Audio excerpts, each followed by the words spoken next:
Et bien voilà, bonsoir à tous les amis, j'espère que vous allez bien. On se retrouve pour cette nouvelle vidéo. Une vidéo où on va faire le bilan.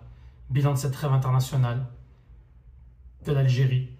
Une victoire 2-0 face au Rwanda. Une défaite 4-3 face à la Suède. Nous allons parler donc de la liste qu'il avait proposée. Les tops, les flops. Qu'est-ce qu'on peut retenir de cette trêve. Et ce qu'il faudrait faire à l'avenir. Voilà. Honnêtement, c'est une trêve où on a perdu notre temps. Perdu notre temps parce que nous avons retrouvé tous les problèmes qu'on a vus, tous les bons points forts qu'on avait. On n'a rien appris en fait. Donc voilà. Et honnêtement, c'est ridicule. C'est ridicule, c'est ridicule. Cette trêve internationale où vraiment, on n'avait rien à faire. Tellement rien à faire que on s'ennuie. Qu'est-ce que vous voulez que je vous dise à part qu'on s'ennuie? Petkovic avait ramené 29 joueurs. Sur les 29 joueurs, il y avait Ben Bot, Gendouz, Mandrea, Aït Nouri, Attal, Ben Sebaini, Farsi, Gitoun, Hadja, Madani, Mandi, Tougaï, Abdeli, Awa, Ben Tal, Boudaoui, Shaibi, Maza, Zerouki, Amoura, Belaili, Ben Rahma, Ben Ziab, Boumdjar, Sheikha, Gouri, Hadj Moussa Marez. Une liste qui ressemble à ceux de Belmadi. Une liste qui a du déjà-vu. Une liste avec des joueurs qu'on comprend pourquoi ils sont là. Des joueurs qui sont privilégiés. Des joueurs qui ont totem d'immunité. Des joueurs qui sont nuls. Des joueurs qui sont bons. Il y a quelques bons, hein. Il n'y a pas tout qui est nul. Mais voilà, on a l'impression que on n'a pas avancé. Il a fait ce premier match face au Rwanda.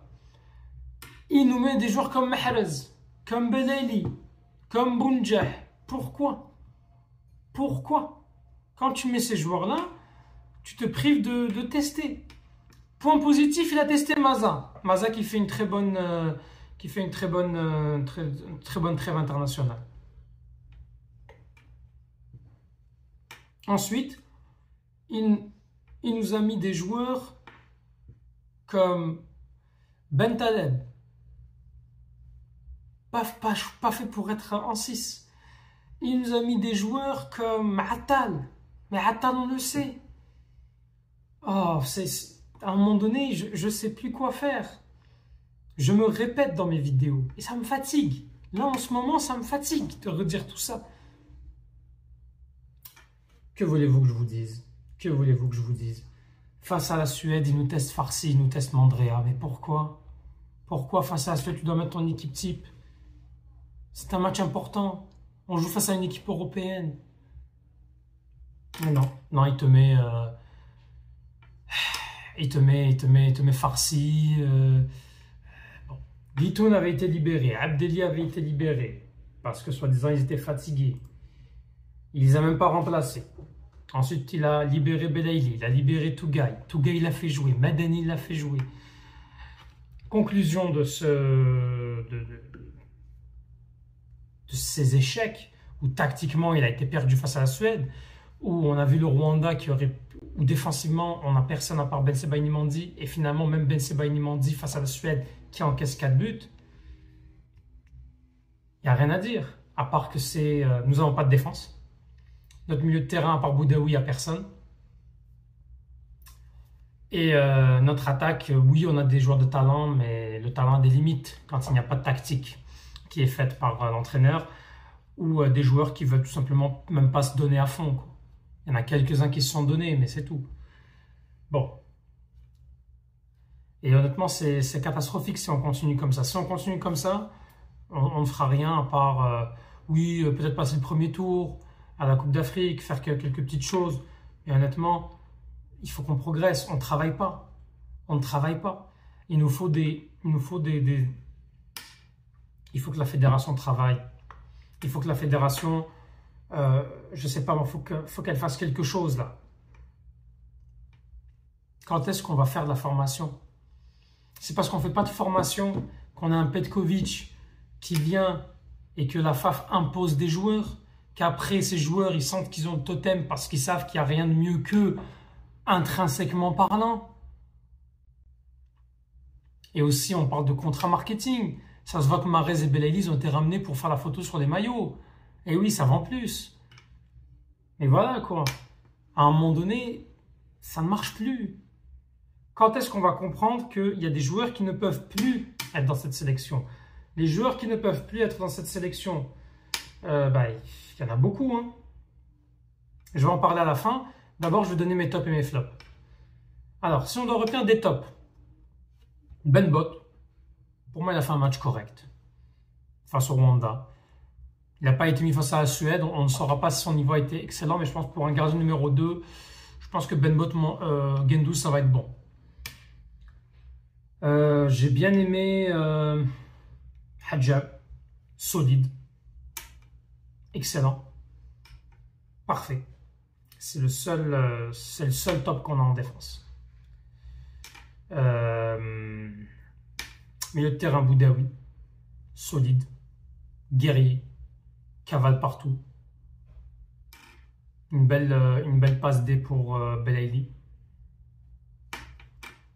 Ensuite, en autre top, moi j'ai bien aimé Bentaleb, finalement.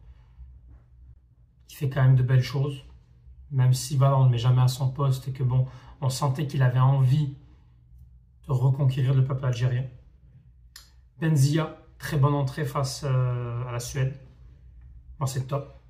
Maza, une pépite ce joueur, titulaire pour moi, indiscutable. Titulaire indiscutable. Pour moi, on doit le tester titulaire. Il doit être dans la rotation avec Cheibi pour le poste numéro 10.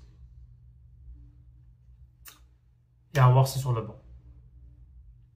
En attaque, il n'y a quasiment pas de top en attaque. Qu'est-ce que vous voulez que je vous dise? Il n'y a pas de top. Mais les flops, il y en a par contre. On commence avec les flops. Mandrea, il n'est pas fait pour jouer. Et je pense qu'il nous a confirmé son faible niveau. S'il ne change pas de club, ce n'est pas possible pour lui. Même s'il a fait de bonnes choses par le passé, mais il y a des limites. Ensuite, Attal Farsi. C'est un flop. Et malheureusement, je pense que pour le latéral droit, pour l'instant, on va devoir mettre Hadjem à droite. Sauf si Guitoun revient. Mandi Tougaï et Madani, flop. Éclaté au sol. Madani, comment il s'est fait battre de vitesse par des joueurs du Rwanda. Si on l'avait mis face à la Suède, c'est 7 buts qu'on se prend. Ensuite, un autre flop. Benasser. Physiquement, ça ne va plus, Benasser. On verra qu'est-ce qui va se passer avec Marseille. Je ferai une vidéo pour Marseille, mais il va être... il va encore le reprêter. On verra. Zerouki. Ah, il est pas bon, Zerouki. Il est pas bon. Il a été tellement pas bon face au Rwanda. Flop. Les attaquants. Belaïli, flop. C'est pas un but et une passe dès que tu vas me dire ouais, ça, il t'a fait un bon match. Ben Ahmad, total flop. Bounjah, mais adieu. Et bien sûr, Riyad Mahrez. Le grand flop de l'année. Puis Petkovic aussi, flop. Hein. Pas avoir mis Chiacha dans 0 minutes pour Chiacha, c'est complètement honteux. Franchement, tu viens de détruire un joueur là. Il vient, il est motivé, il est là, il se bat pour que tu le mettes 0 minutes. Mais c'est quoi ça? Les joueurs qui ne doivent plus être en sélection. Moi, je vous le dis, là, il y en a 6 ou 7. Mandrea, moi, c'est fini. Tougaï, c'est fini. Bro. Medeni, Attal, Awar, Zerouki, Benrahma, Bounjah et Riyad Mahrez. C'est ça que j'avais à vous dire. Si on n'enlève pas ces joueurs-là, on n'arrivera pas à rajeunir et on va stagner. Tout simplement. J'espère qu'il va au moins en dégager quelques-uns de ceux que j'ai cités. Et j'espère qu'il arrêtera avec son 4-3-3. Et là, ben, on va voir en septembre. Hein. On va rester derrière l'équipe nationale malgré tout. Hein. Mais c'est une déception. Parce qu'il avait aucun...